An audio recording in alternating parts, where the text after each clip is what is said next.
Hello and welcome to the exciting 50th edition of Going Native. My name is Steve Carroll. I'm the dev manager for the C++ team. Today we're here to talk about the new optimizer that's coming in Update 3 of Visual Studio 2015.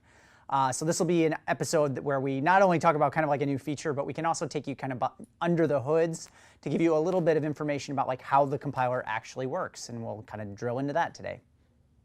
All right, so today I'd like to introduce Grazian Loop. Hi, my name is Grazian Loop, and I'm a developer on the C++ optimizer.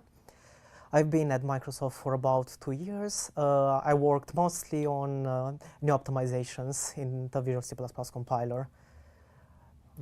So what do you, today I think you're here to talk to us about the new optimizer that you helped write for the optimizer in the Visual C++ compiler. Can you tell me a little bit about it? Yes, it's a new advanced and aggressive code optimizer that we worked on for about a year.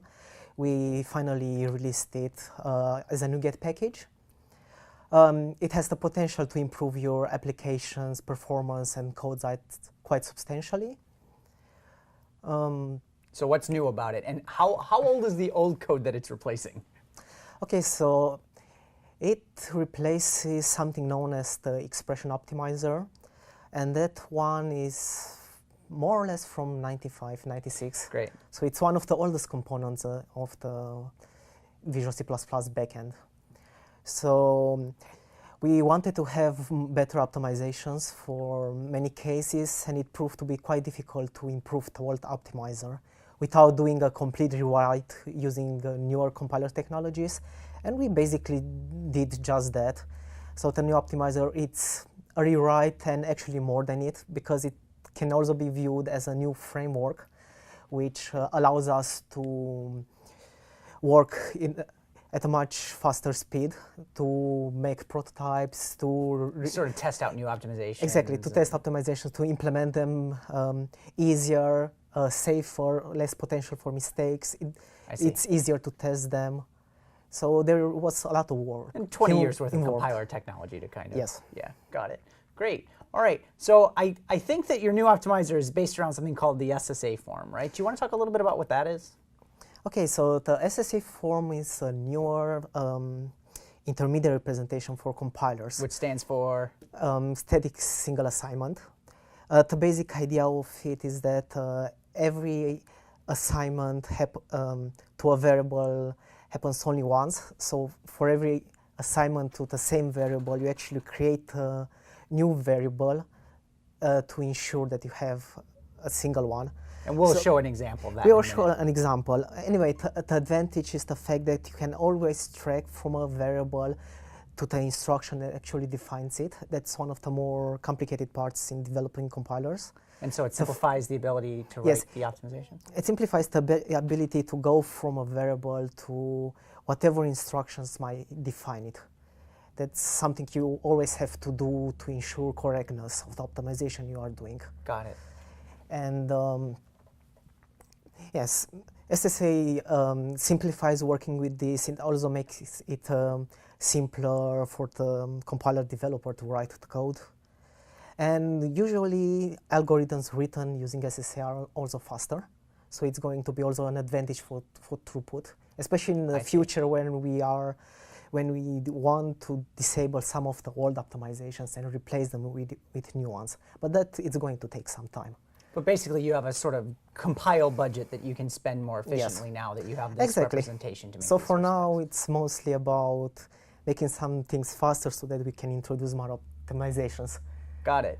Right. Why don't we jump into the example so that we can give people like sort of concrete sense. Building SSA can be a bit complicated, but I have here an example that I believe it's quite simple enough to get a feeling about how SSA works and why it's actually so useful.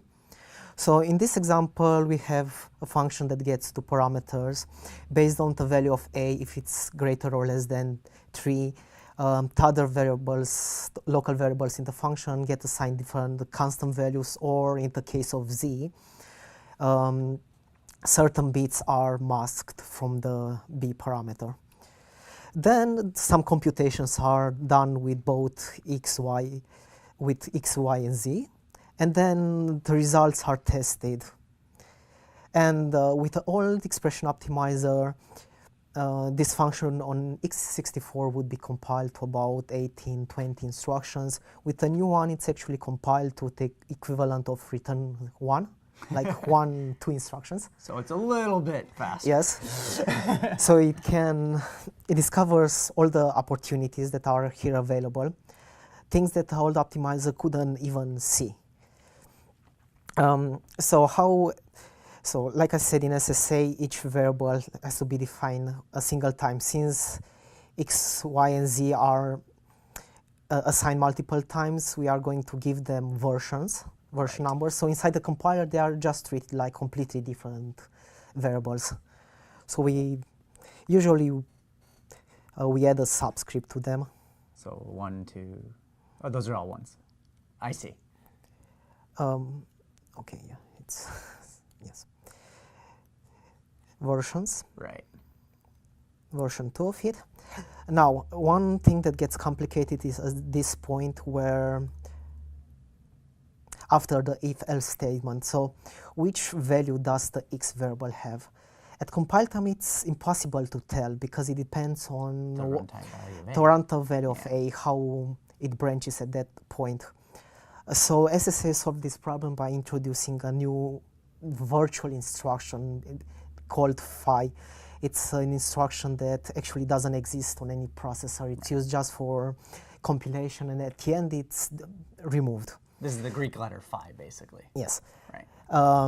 The phi basically has the meaning of merging all the possible values a variable can have. So in this case, it creates yet another version of the variable x. For example, x3 equals phi of merging x1 and x2. And the same, it's done later for y3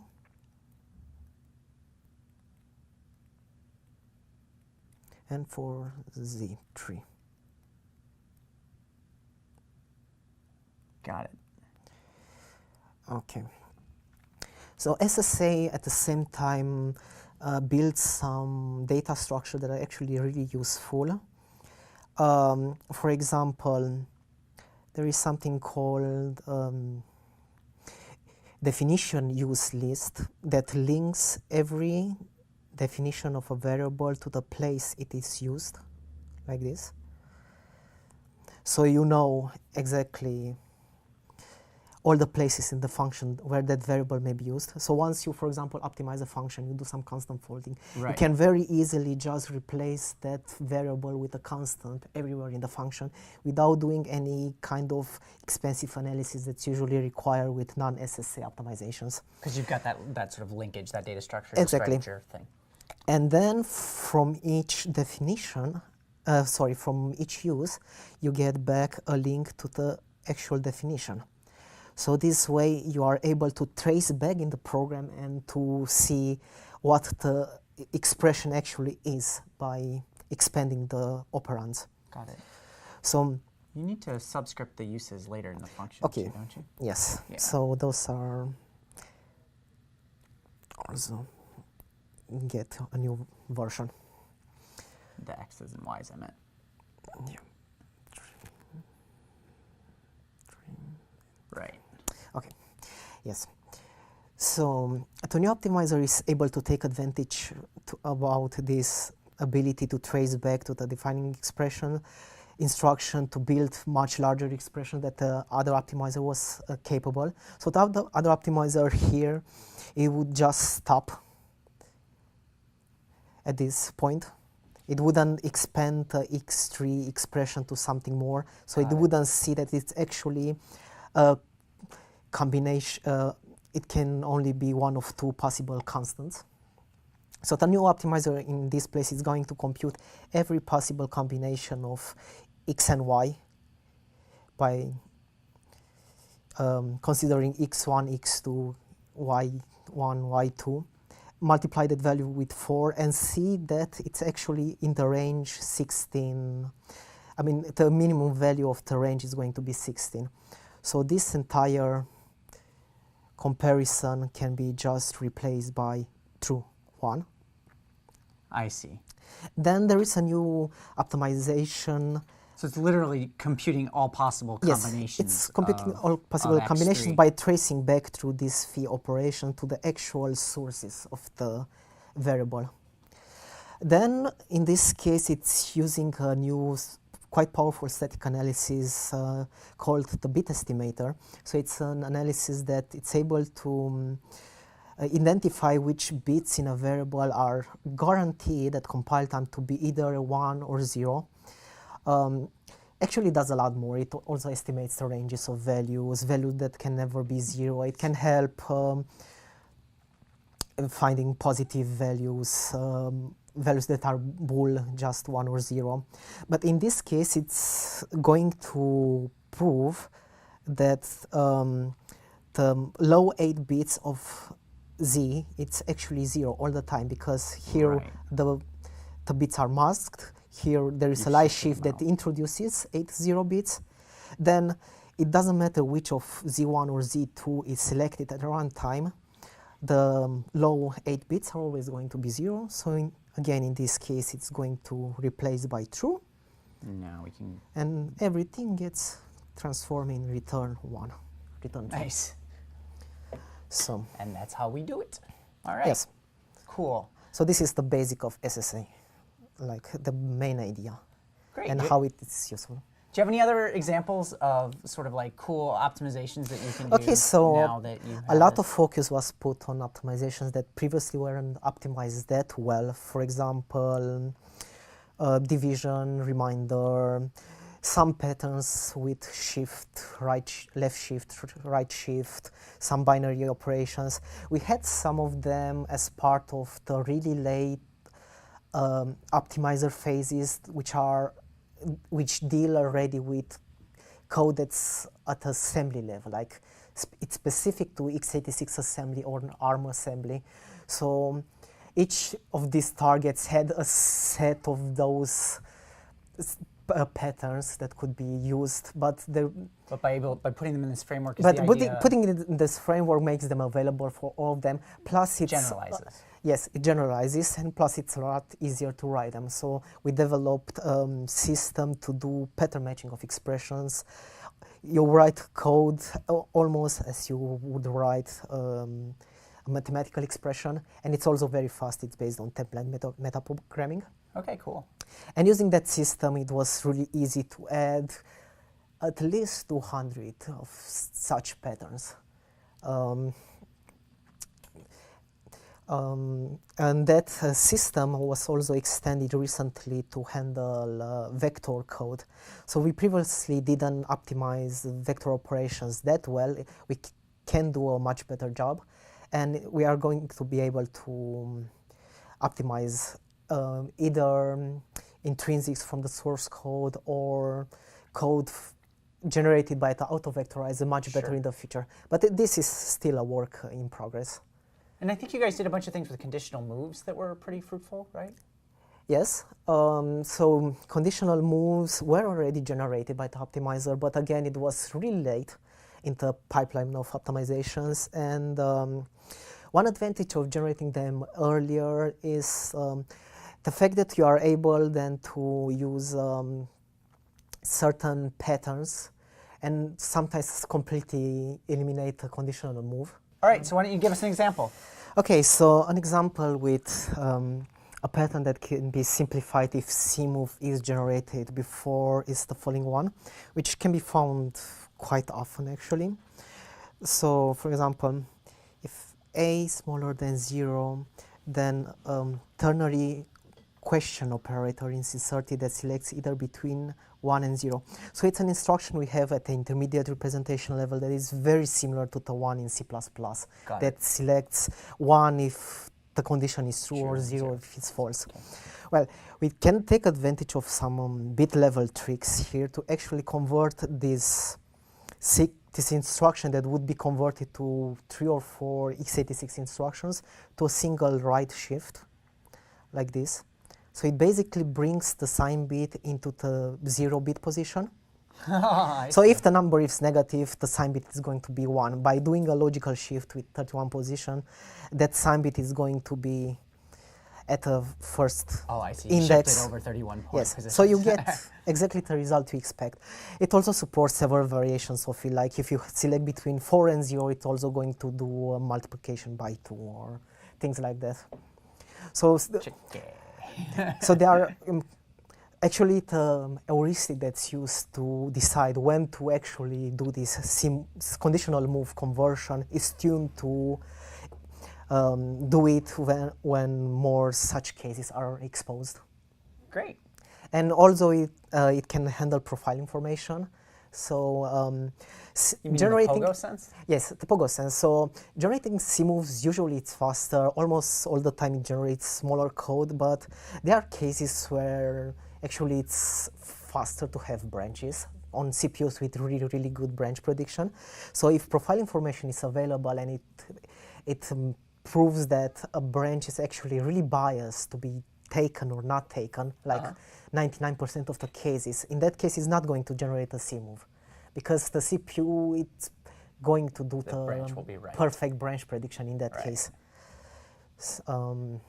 Okay, cool. Let's talk about how we tested this. So you took something that had 20 years of testing and replaced it with something in a year. So yeah, how did we make sure that it was fine? I'm proud to say it's one of the most well-tested components in the entire compiler. So we were able to use some tools that were used before, mostly by the LLVM community. There are some open source tools that provide static analysis. For example, one of them is Alive. It's a tool which was used to test almost every pattern that was implemented, or better said, every non-trivial pattern. It uses the Z3 formal verification tool for Microsoft Research to prove that an input expression is equivalent to an output expression. So basically the expression we want to optimize to the optimized form. If there are any differences, then it's going to give a really nice counterexamples with values that are able to prove the pattern is not valid. And like if you miss something like an overflow condition or exactly, overflow conditions, preconditions, or trying to apply a pattern that it's supposed to be used only with unsigned values for signed values. I see. It's usually dangerous with division, right shift, compares. So all those operations that are sensitive on the value being signed or unsigned. Got it. So we are pretty sure it prevented quite a lot of bugs. Then another interesting tool that we used is called Sysmith. It's a program that generates random C programs. They are usually really huge and with super ugly code. And we generated more than 50 million of them. And 50 million? Yes. Wow. It took a few weeks to run them. And we tested if the new optimizer introduces any new failures. And it discovered bugs in the new optimizer. It discovered bugs in some other components. Some of the bugs were maybe 15 years old. And we fixed all of them. And probably the last interesting tool, it's called AppetiFuzz. Here we took advantage of the Clang C2 project. Clang C2. Yeah, Clang C2 project. It's a small LLVM plugin that it's able to generate every possible instruction, every possible expression with n instructions and a limited set of constants. For example, for expressions with 3 constants and about 15 constants, it generated around 250 million tests. Yeah, it took several weeks, multiple powerful servers to run all the tests, but it did discover some very subtle bugs related to differences between signed and unsigned computations and combining them in the same expression. So was that optimization fuzzer, was that part of the LLVM project? Is that? It's not really part. Okay. No, it's written by John Rigger, a professor at the University of Utah. Oh, cool. Yeah, he's also a co-author of Sysmith and some of the other tools. And then presumably we used our usual gigantic harness of Microsoft tech. Yeah, of course. I mean, our biggest test is Windows. Then we also did extra testing with some popular open source programs such as Chrome, Firefox, CoreCLR, Chakra. Quite a lot of testing is done. usually daily. Okay, great. So, I mean, I think our call to action on this is going to be to go off and we have the NuGet package available. That's our new way of actually grabbing the equivalent of our nightly builds or a lot more weekly information about the optimizer is available on the Visual C++ blog, Right. where I wrote a post. There is also info about how to install the NuGet package, how to report bugs in case you find something. So we ran a couple 100 million, things, but we'd really like you to run it on your couple 100 million of applications out into the world. Let's talk a little bit about what sort of results you got out of this. Okay, so there are some pretty important results. Here, a cheat sheet. For example, in spec and spec2k6, which are quite popular benchmarks used with compilers, you got, for example, a 12% increase in spec2k6 of net PP, 6% in leap quantum. Compared to what? Compared to not using the optimizer. So it's like optimizer. So it's like update 3's versus early update version 2. versus update 2 with and without Something like the that, yes. optimizer. Do you need to do anything to turn on the optimizer in the pre-release builds, or is it just it's in anything after update 2, which is the RTM version? No. So in the pre-release builds, it's already turned on by default. Actually, there is a flag to turn it off in case you suspect it causes a bug in your tests. So you can validate if it's actually a bug caused by the new optimizer. And if it is, we would be glad to get a bug report. Okay. And we'll make sure that we have info on that in the thing. Okay, so besides performance improvements, there are also improvements in code size. Actually, the main point Which sometimes really does turn into runtime in and of itself, right? Yes, sometimes. If the code is more compact, it can fit better into L1 cache. So yes, it can affect performance. So most applications probably should expect to see a small decrease in code size, some more. It depends a lot on the type of code, even if it's C or C++. And it's also like an interaction with other optimizations, for example. Since the function becomes smaller, they can get inline in more places, so overall code size increases. But overall, in the applications we tested, we did see an increase in code size. Do you have any examples? For example, in Windows x64, we see about 500 kilobytes reduction in code size. In SQL Server, about 45. And in Chakra, 45 kilobytes. And in Chakra, around 10. Great.